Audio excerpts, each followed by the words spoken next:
Hello दोस्तों, मैं आपके लिए ले आया हूँ मैकबेरी सिरप। अगर आपको खांसी की समस्या है तो आप मैकबेरी सिरप का इस्तेमाल कर सकते हैं।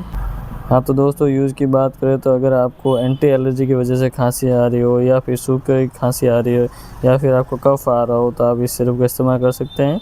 इसमें सॉल्ट की बात करें दोस्तों तो डेक्सामेथासोन, हाइड्रोक्लोरामाइड, एम्ब्रोक्सोल, हाइड्रोक्लोराइड, क्लोरोफेमेन रहता है जो कि कफ सिरप के लिए, खांसी के लिए बहुत ही अच्छा और बेस्ट है। इसकी मार्केट प्राइस की बात करें दोस्तों तो 119 रुपये की ये सिरप आती है जो कि 100 ml में आती है। ये शुगर फ्री आती है, शुगर वाले पेशेंट भी इसका यूज़ कर सकते हैं। बहुत ही अच्छी और बेस्ट सिरप है कफ सिरप मैकबेरी।